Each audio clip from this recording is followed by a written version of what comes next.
For 80 years, the aircraft carrier has reigned as the ultimate symbol of naval dominance. But the open water has become incredibly dangerous. Modern sensors and satellite surveillance make massive surface targets increasingly easy to track.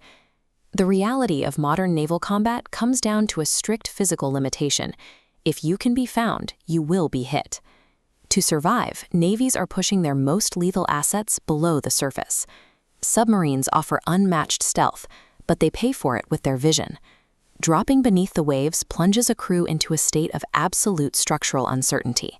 They are forced to navigate a blind, chaotic medium, relying almost entirely on sound. To operate effectively in an environment where you are completely blind and constantly hunted, modern commanders are abandoning traditional fleet tactics. Instead, they are pulling from an ancient asymmetric strategy. They are running a guerrilla playbook. The origins of this specific maritime strategy trace back to the 17th century. The Maratha Navy of the Indian subcontinent built an entire doctrine around coastal hit-and-run tactics, becoming the original masters of guerrilla sea warfare. Under Admiral Kanhoji Angre, the Maratha Navy faced a serious problem. Their small, maneuverable ships were heavily outgunned by massive European galleons on the open ocean.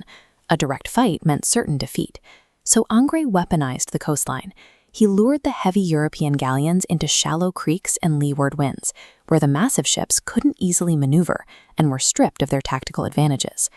Modern submarines face a similar disparity when dealing with vast networks of surface sensors. To survive, they weaponize the terrain, specifically the acoustic terrain of regions like the Indo-Pacific. Tropical waters have a unique sound velocity profile. Near the equator, the depth of minimum sound speed plunges to 2,000 meters. This causes acoustic signals to bend sharply and bounce off the surface and the seafloor, making the deep ocean acoustically behave like shallow water. It completely baffles enemy active sonar. On top of that, these waters are home to millions of snapping shrimps. Their combined vocalizations generate around 200 decibels of biological noise.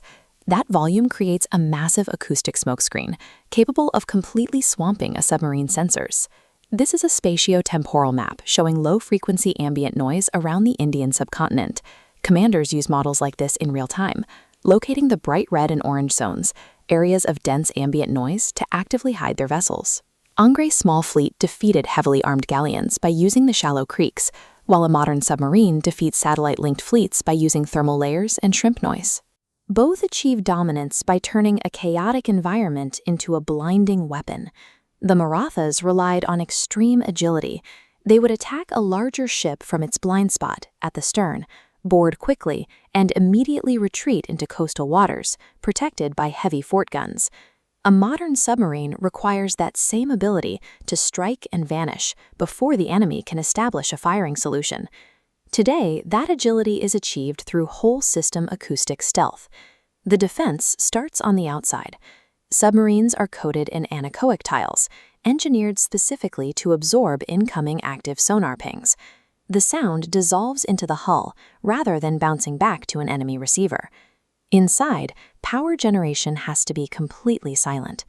Air-independent propulsion allows conventional submarines to stay submerged for weeks, generating electricity through fuel cells without running noisy, oxygen-hungry diesel engines. Even the smallest internal vibrations are a threat. Machinery is placed on isolated raft mounts, utilizing actuators that actively cancel out mechanical vibrations before that kinetic energy can leak into the ocean. Every piece of cutting-edge stealth technology serves the exact same function as those 17th century coastal forts. It allows the submarine to act aggressively and then immediately slip away without exposing itself to a lethal counterattack. The Maratha squadrons were scattered across miles of coastline, completely unable to communicate during battle.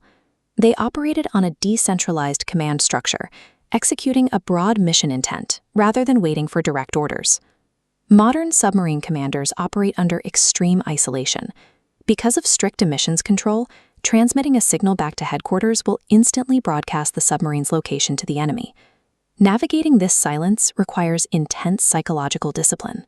A command team has to continuously separate confirmed sensor data from their own assumptions. They have to resist the urge to maneuver or ping active sonar, knowing a single premature action ruins their stealth. In a state of absolute structural uncertainty, speed is an enemy. The true advantage goes to the commander who exercises extreme patience, delaying action until the one moment where their strike is irreversible. For almost a century, global power rested on massive capital ships projecting force on the open water. That era of achieving sweeping command of the sea through sheer brute force is closing. The oceans are transitioning into an arena of extended sea denial. It is a distributed, high-stakes game of cat and mouse, where offensive power is hidden below the surface, waiting in the dark. The future of naval combat belongs to the disruptive force. The side that masters the 17th century guerrilla blueprint, leveraging ambient noise, psychological discipline, and absolute stealth, will control the 21st century deep.